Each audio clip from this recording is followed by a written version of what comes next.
I owe this episode to three people. First is the younger me, the child me, the younger Tanvi, who spent her entire childhood feeling like there was something wrong with me because I couldn't enjoy the way other children were enjoying. I couldn't have fun or enjoy the conversations that other children enjoyed. I couldn't find a sense of completion. I had a hard time finding friends around me who would understand me, and I always felt like there was something wrong with me because I could not be like everybody else. I owe this episode to every other person who has had to spend a childhood feeling like they belonged somewhere else, feeling like there was something wrong with them, struggling with mental health, anxiety, depression, and suicidal thoughts. I owe this to every child, every teenager who is still at that stage, who still thinks and blames themselves for feeling any kind of struggle with mental health, of this feeling of not feeling complete, of being too empathic or emotional and sensitive. Hello everyone, welcome back to my channel, my YouTube channel, and on my podcast And Life Goes On by Tanvi, depending on where you are or what you're listening to. A very warm welcome to you all. I am Tanvi and this is my channel or my podcast. Okay, so today I'm going to talk about the incidents that now when I look back at my childhood, it makes a lot of sense to me that I was born with psychic abilities. I have always had certain psychic powers. I have had paranormal experiences even while growing up. And the rejection to these spiritual gifts and the inability in our society and educational system to accept children as psychics or maybe children with enhanced psychic abilities sort of pushed me towards this mental space where I was always anxious, where I was depressed, where I had a lot of suicidal thoughts even as a child. So a few months back, I was talking to someone about Kundalini Awakening and how my experience with Kundalini Awakening was, how I had experienced a spiritual awakening and how I sort of opened up to my spiritual gifts. When this person kind of asked me, questioned me, and they said that, but wait, are you sure, Tanvi, that this is something that's new, that has suddenly appeared on the surface, and you didn't have it when you were a child? Is this something that has suddenly happened out of nowhere, out of the blue? Or is this something that you always had inherited in you as a child? So now that made me introspect and look back to my childhood. Then I started looking back and just introspecting on how obvious these signs of me being a psychic, and these were not signs, not just like random signs and synchronicities that I saw. These were not tiny pieces of information, but like things that I was actually practicing and doing, but I kept like a secret life as a child. I had to sort of hide these things that I used to do. My capabilities and my powers of telepathic communication, of communicating with the spirit, and I just had to sort of put it under the rug so that nobody finds it out, because I was always very afraid that what if somebody finds it out and they would call me like a complete freak show. This understanding sort of like was an epiphany that I had, which sort of made sense, which kind of made a huge sense on why I felt so anxious while growing up, on why I felt so depressed while growing up, on why I kept trying so hard to fit in but when I was not supposed to fit in. So before I go on and talk about my experiences, my paranormal experiences, my quote-unquote paranormal experiences as a child, let me just explain like what in terms of mental health I was experiencing while I was growing up. So if you have seen my previous videos, you can feel free to jump this section. But for those of you who haven't seen my previous videos, let me just introduce you to me as a child. So as a child, I was when I was very, very young, I was an introvert.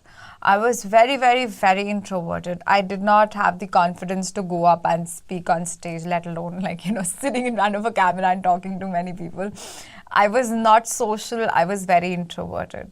I did not like human beings. Okay, when I was growing up, I had a hard time liking human beings. I always felt that animals are nice, plants are nice, they're really cool. And they understood me and I understood them.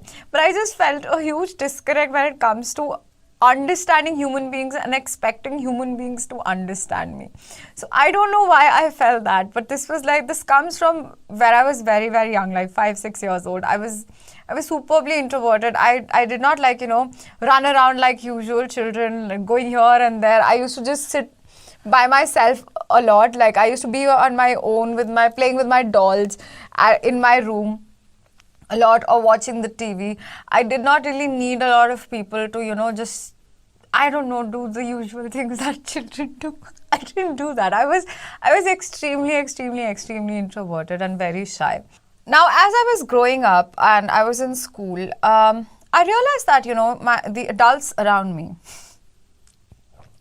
the educational system, everybody claimed to have the formula for success. Not a formula, the formula for success, okay? Like my teachers, peers, all the elders, all the adults around me, they all knew how to succeed in life. When you're growing up and every adult, they just come and tell you exactly what you have to do, exactly what you do not have to do to be a good citizen or to just succeed in life, quote unquote succeed in life. Like they all have a formula for success. And now when I look back at it, I'm not sure if everybody defined success in the correct way.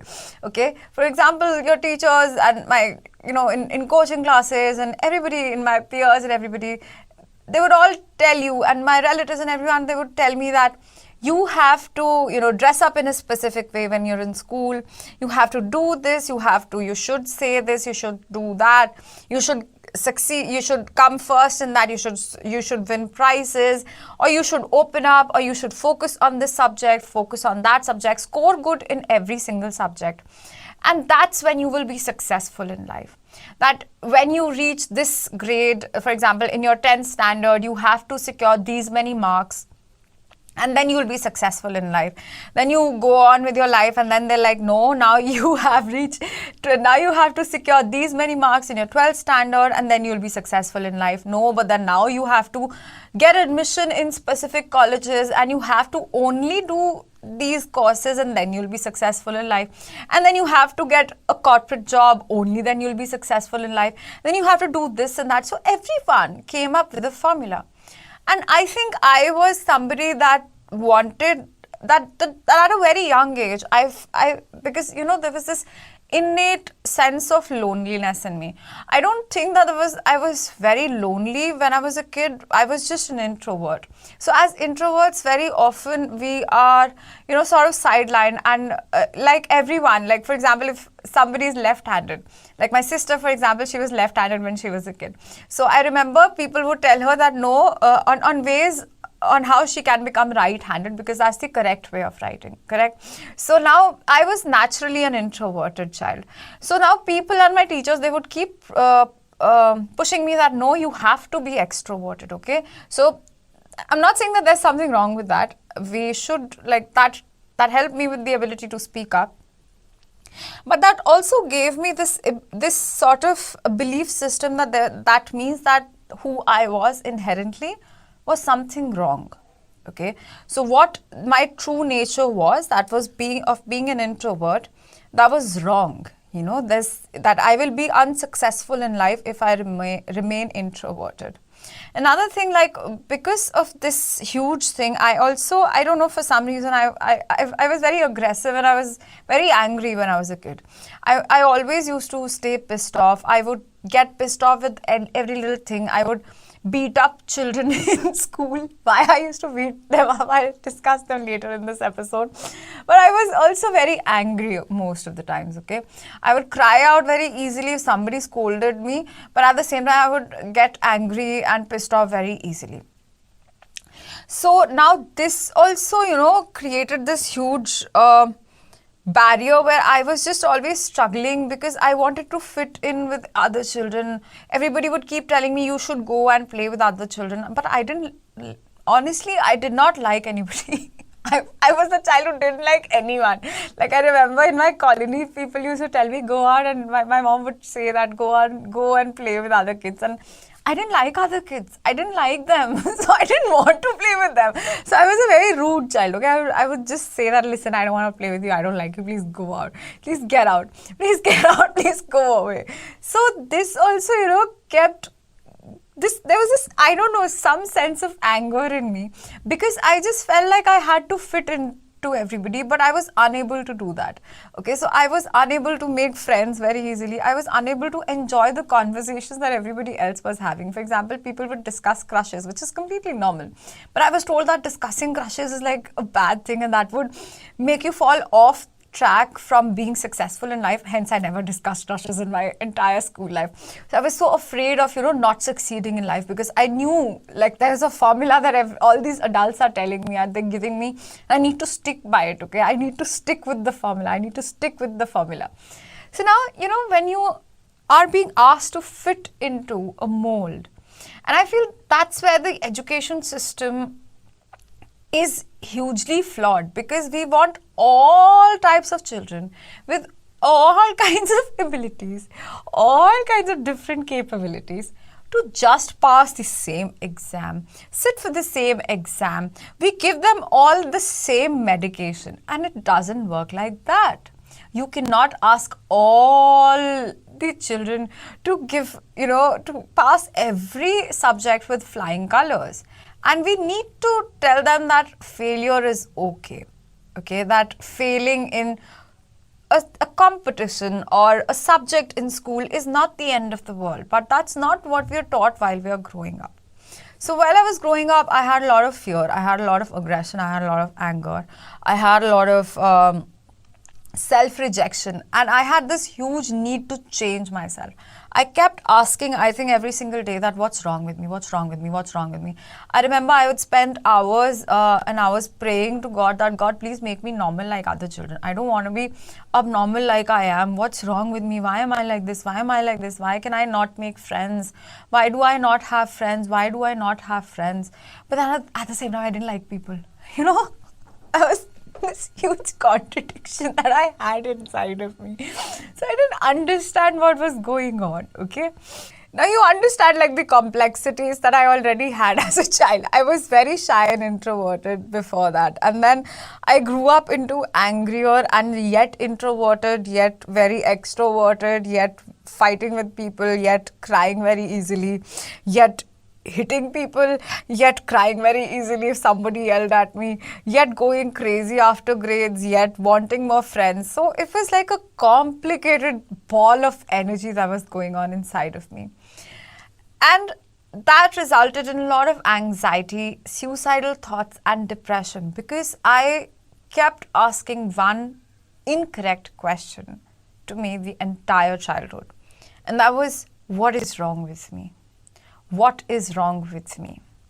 Now, if we have to understand that our brain is very simple, okay? So, the questions that we ask our minds, our brains, our human brain, we will get the answer to that exact question. My question was always wrong. I kept asking, what's wrong with me? What's wrong with me? And hence, all I could see were the parts of me that I felt were wrong with me. So, I kept working hard to fixing myself.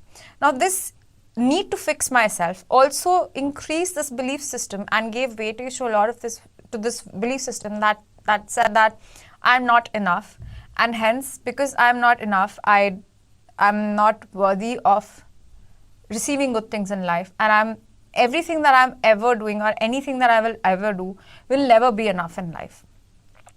So this led to a lot of suicidal thoughts. Okay, even as a kid, I had those urges. I felt depressed many times. There was like a tiny drop in my grades or something or somewhere, and I would feel depressed immediately. Okay, and I would feel anxious if I was not winning, and that that wasn't healthy. Now when I look back at it. Now coming to my spiritual gifts. like I said that I used to beat people up. The first thing that now when I look back and why I used to beat people up, and I was asking myself, like, why was I always fighting in school? It's because I was very empathic and I was highly sensitive as a kid. I felt like, I would get into a lot of fights in my neighborhood as well.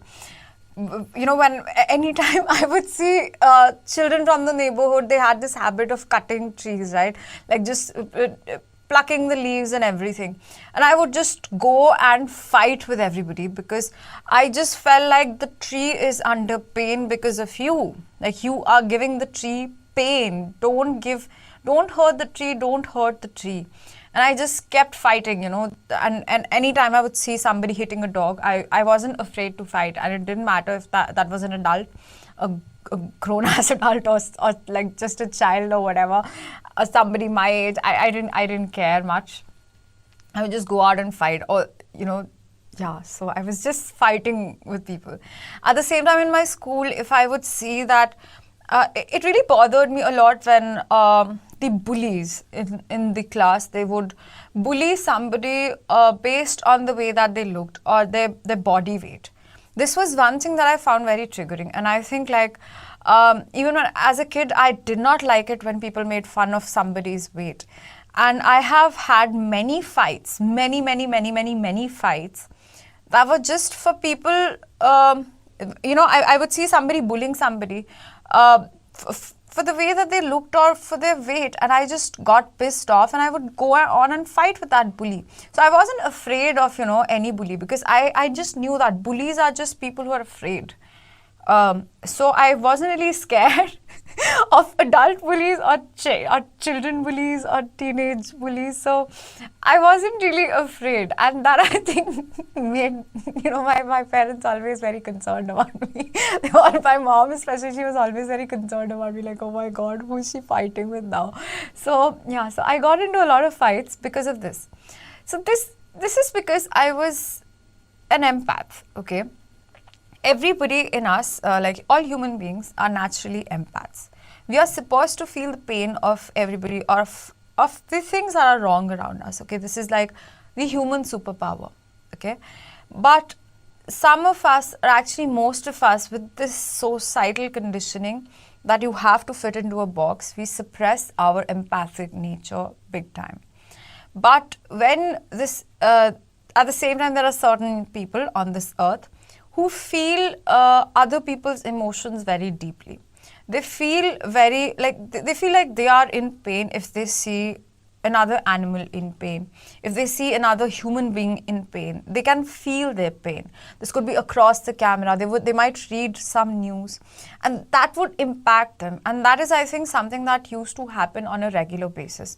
Not just like in my immediate environment when I would see such cases, but in general when I heard the news, when I would see that, there are so many people who are dying out of hunger, and, so many animals who are dying every single day. That just made me angry. Like, I can't express, like, this was just something, I had this need to help people, to save the world. And, and I was too young to be putting that burden onto me. So, although I didn't need to take that burden, but I did have this innate sense, this need to serve the world, that I have to help find a solution to this. I cannot live a life, or I cannot keep quiet like everybody else. Like, even if it's my parents were telling me that you should not go out and fight with people, I still did. So, okay, I still did what I wanted to, because I felt like it was important and it was like my responsibility. And I don't know, I just felt like this is why I came to this earth. The other thing that I always had, that now I think is a part of me being a starseed, was that I felt like I was sent to this earth with a purpose. And I would, there was this need to find that purpose. I think my sense of attaining perfection and trying out different things and wanting to succeed in that was also because I wanted to find my purpose somewhere out there. So I saw, as a kid, it's like, imagine you're new to this world and you just come here and you're like, okay, everybody says that this is exactly how you will find your purpose or be successful. The other translation, this is, and you have to do this, you have to be this way, you have to dress up in this manner while you're growing up, you have to say this, you have to say that, you have to not do that, not do this. So I kept doing those things in order to find my purpose, because I just felt like there has to be a deeper meaning. There has to be a reason why I'm here on earth. And I know this sounds very strange and like maybe unreal, but I know that this innate need to find a purpose is also there in each one of us. Even if we suppress it a lot, but I think each one of us, we have this innate need to find our purpose and go after it. And once we find it, nobody can stop it. Like, once we decide that this is what we want in our lives, nobody can stop us. So I had this strong sense of finding my purpose. Now, the next thing that I usually did, which was, I think, a little strange, which is stranger than the first two. So, as a kid, was that I knew that I could speak with spirit. I just knew that I could talk to spirit. I just had, I remember there were a couple of cartoons as well that spoke about imaginary friends. And I felt like, oh my God, this cartoon understands me. I couldn't explain it to anybody, and I never spoke about it because, of course, there's a lot of taboo, and I didn't want people to think like I was going crazy as a kid, like, oh my God, our child is cuckoo, somebody to say that, oh my God, this child is, she's a little bit of a nut job. But the fact is that I could speak to spirit.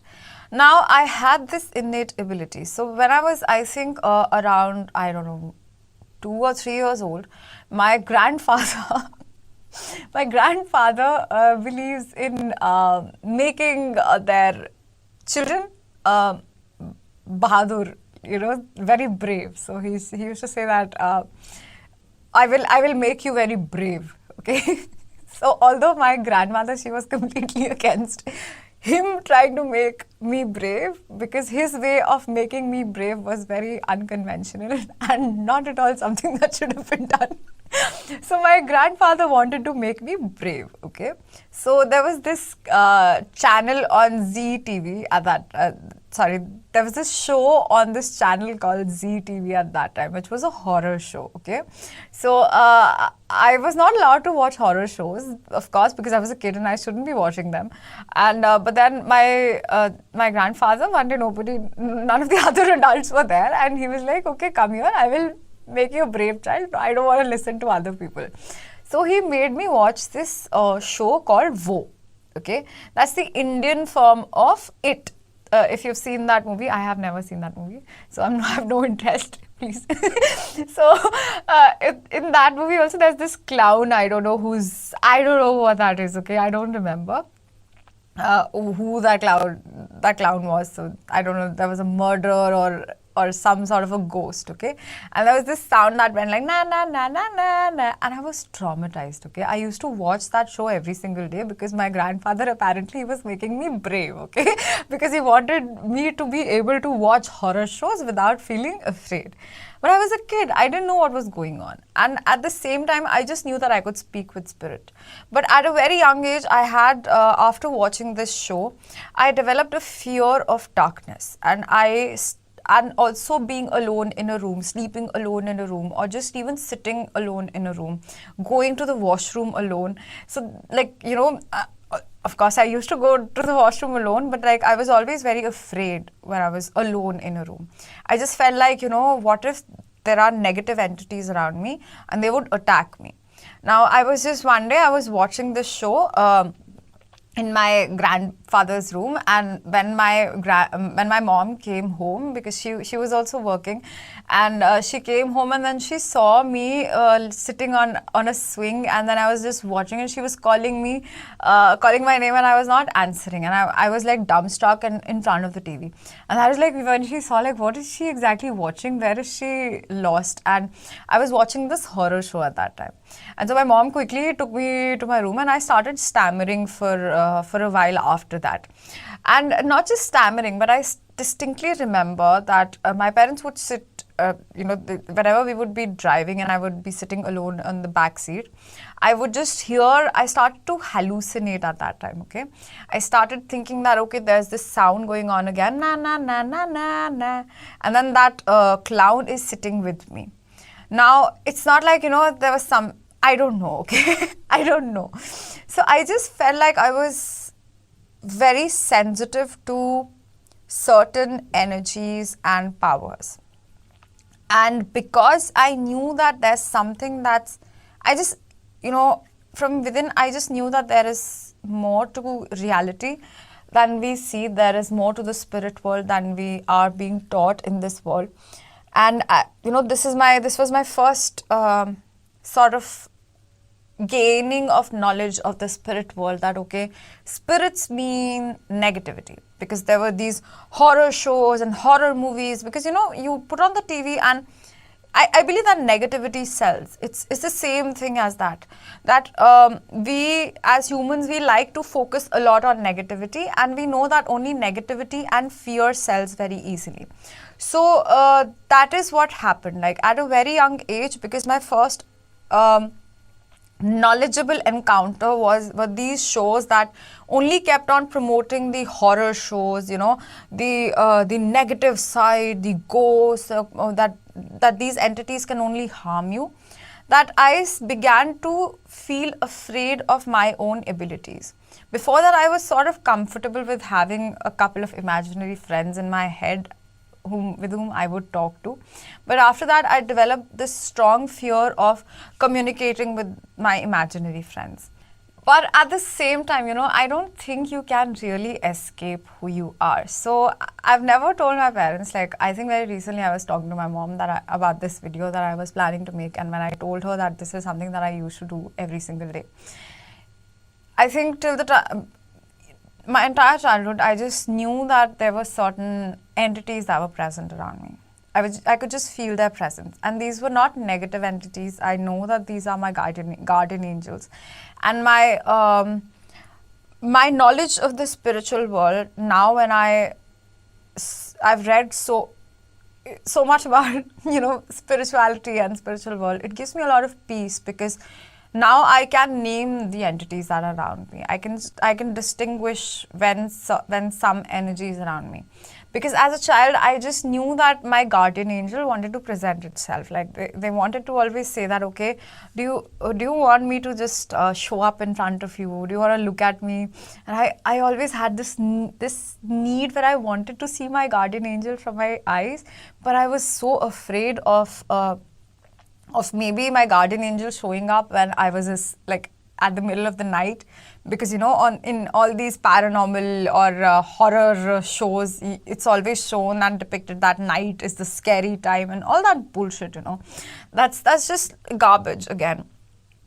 I think that media always sells fear, and that's the reason why I thought that there was something wrong with me, because if I can communicate, if I know that I can communicate, hence I must stay away from these kinds of shows.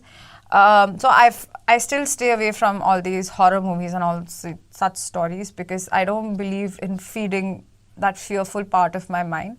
I would rather feed the positive part of my mind.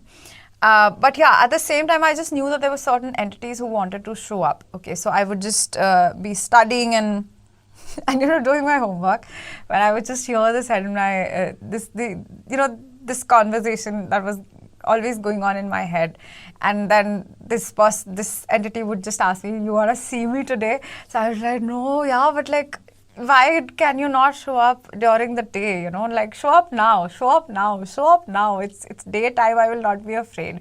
I just don't want to be afraid of you." And that's the only reason why I don't want to see you. And I know this sounds like I was like, what is she talking about? But I know that I have always been doing this. I never spoke about this with anyone, because I was so ashamed of, this, because I thought like, okay, I don't think I should be talking about this. This means that there's something wrong with me, that there's some problem with me, because of which I am doing this. I also used to have a lot of prophetic dreams as a child, like a lot of prophetic dreams I used to get as a kid. Like, for example, I would think of a scenario. I remember it was my summer vacations, and I remember these specific incidents happening. Like, I remember it was my summer vacations, and I just knew that after a week, this teacher in this specific period, she would be teaching this subject, and she would be writing this on the board and would be wearing these colored clothes. And I just knew it, okay? I don't know how I knew it, I just knew it. And that exactly happened. And I would get these recurring prophetic dreams, which I feel like was me peeping into the future a lot, that okay, this is what's happening, this is what's happening, this is what's happening. And it used to actually happen. And now when I look back, I used to suppress that a lot, because I with the fear of judgment, because I was very afraid of being judged negatively. I wanted to, be the good kid, be successful, I have to be successful. So I was so afraid and scared, of being who I am, that again, that resulted in depression and anxiety and a lot of self-hate and self-rejection, and me wanting to change who I am and who I was inherently born as. I remember I also sort of knew that I had past lives somewhere as a woman, and I remember having very negative experiences in my past lives. I just remember one day I told somebody, I don't know, my friends or family, someone, that I know I have had past lives which were not happy. I just know this, that this inherent sense of lack that I feel within, that sadness and grief that I have in my soul and inside my body. It's not because of this lifetime, it comes from my past life, and these are very recent lifetimes, and these recent past lives have not been empowering for me as a woman. Hence, this lifetime, I need to feel empowered as a woman, and hence I need to speak up more and more. I need to be more blunt in the way I am, because it was like something that I felt like I owed to my past life self. Because I don't know why, I just felt that I did not have happy past lives for some reason, okay? I just didn't know what happened. I could sort of see glimpses of my past lives, but I didn't know what they were. I think my knowledge now, that when I understand that I am an empath and how important my private time and my alone time is for me, and how much I get impacted by just reading somebody's stories on the internet, and how important it is for me to have a strong sense of self. Because as an empath, you tend to put yourself in every person's shoes, and it's very easy for us to do that.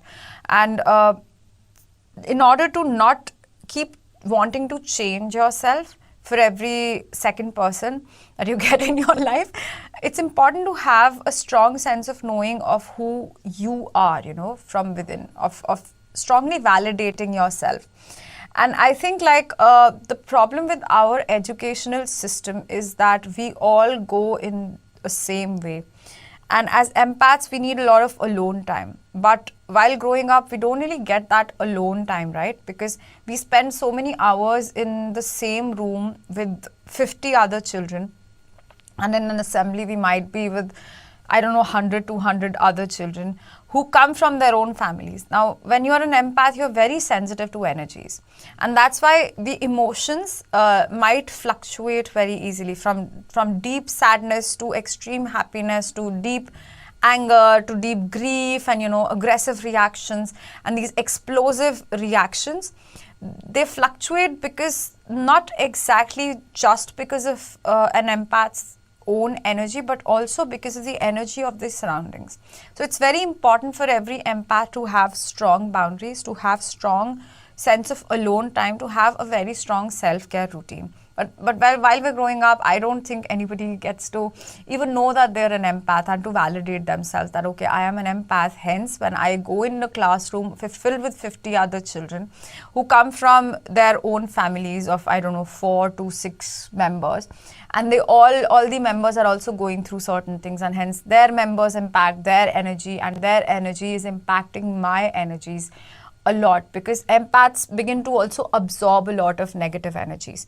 And so half of the time, the emotions that we feel, like that an empath might feel, they might not even be their own. It might be somebody else's emotion that they have suddenly picked up. So these mood fluctuations might not be just, something that's why, like, most of the times these fluctuations in the mood, they might feel like very illogical, like, oh my god, why am I feeling this way? What's wrong with me? Why do I feel so angry? Why do I feel so low? I don't understand. That gives rise to what we call anxiety, what we call depression, what we call confused thoughts, and any sort of disorder that we can name. Because I feel that there's an internal fear that in internal absorbing of a lot of other people's thoughts and negative energies that we are not aware of. So anytime an empath's energies, they fluctuate, it's important to ask ourselves the question, instead of asking like, what's wrong with me that I feel this way, it's important to change this question into asking that, whom did I hang out with very recently that my energies have just shifted? Okay, was it like someone from my classroom? Was it some teacher? And you will get the answer. If you're an empath, you will know. And I do believe that everyone as a human being, we are all naturally empaths. We are all empathic. We're supposed to be empaths. I also sort of incline very naturally towards divination tools like tarot and astrology and numerology. I remember people, and even palmistry. So when I was very young, like adults around me, they would come at our home and they would ask me like, okay, yeah, like read my hand, or handwriting analysis, personality analysis. And I just sort of knew that this is something that I can do. And I just knew how to read tarot. And I feel that I did not have to put a lot of pressure onto myself, like in learning it, because I felt like I'm naturally good at these things. That did not mean that I didn't have to work hard to be a tarot reader today, but like at the same time, it was something that I was naturally good at, and it felt like a lot more peaceful when I was working for this than anything else. Yeah, so I think like that was another sign that I felt like that the knowledge that I was gaining in the form of divination tools, with the help of divination tools like astrology, numerology, I felt like I already had this knowledge. It's like, meeting somebody from your childhood suddenly. So, there are certain people that you meet whom you just feel like you know them, right? So that sense of knowing was very familiar to me when I used to learn about numerology, astrology and tarot when I was a kid, because I just felt like I know this from somewhere. I don't know how I know it, but I feel like I've done this before in some other lifetime. That was another key to my psychic abilities, that I sort of had a huge knowledge and huge knowing of my past lives. I do feel that human beings in general are very empathic. We are all empaths and we are all supposed to be empathic, and at the same time we are all psychics as well. However, there are definitely certain people, like I said in the beginning of this podcast, that who are more open to such gifts. For these people, as children, it becomes very difficult to grow up in an environment or in an educational system that sort of tries to put us in a box. Because you're not supposed to be like that. I don't think anybody is supposed to fit into the mold of what we call or what we feel or think a successful life is supposed to be like. And childhood depression, childhood anxiety is very real. Maybe your children, maybe you as a child did not feel safe because you also have certain abilities and capabilities that you have always tried to hide from the rest of the world. What are those abilities that you felt like you had, or you felt differently from the rest of the world? And maybe you are suppressing certain needs and urges to help this planet, to raise the vibration of this planet, to be who you are, and you are sort of constantly seeking validation from people who cannot understand you because they are not as old in terms of their soul years as you. Maybe you are an older soul like me. From my peers, I always felt that I was older to everybody that I was born around. I just felt like I was older than them in terms of my soul, in terms of the age of my soul. So if you are also like that, I would really encourage you to really look back at your childhood. Think of the points and the abilities that you might have suppressed, the capabilities that you might have suppressed. These could be instances that when you have had, while you were talking to certain entity, while you were in a gurudwara, in any sort of holy place, and you felt like you felt like someone's eyes are looking at you, or something like that. These things can be hints or peeks into what your personal psychic gifts are, and ask yourself how you can use those psychic abilities, how you can openly come out of the spiritual closet, because coming out of the spiritual closet will help you relieve your anxious thoughts and accept you for the way you were born. There's never anything wrong with you. You never need to change yourself or fix yourself. For anyone or even for yourself, there's nothing wrong with each one of us. We are perfectly designed the way we are, and we are all perfect the way we are. So I hope that this video sort of, I don't know if it made sense, I don't know if it freaked you out, whatever it did. I hope you were sort of introspect back into your childhood, if not yours. I hope you're able to help some child who is experiencing anxiety and depression, maybe look deeper into how gifted they are, instead of always finding help to fix them. Okay, maybe change your own perspective to not wanting to fix children, instead wanting to appreciate them the way they are. So that's all that I have for you today. I hope that this was helpful in some way, and I will see you again next time. Bye bye, take care, and also please don't forget to like, share, subscribe, comment, and I would love to hear from you. Bye bye, take care.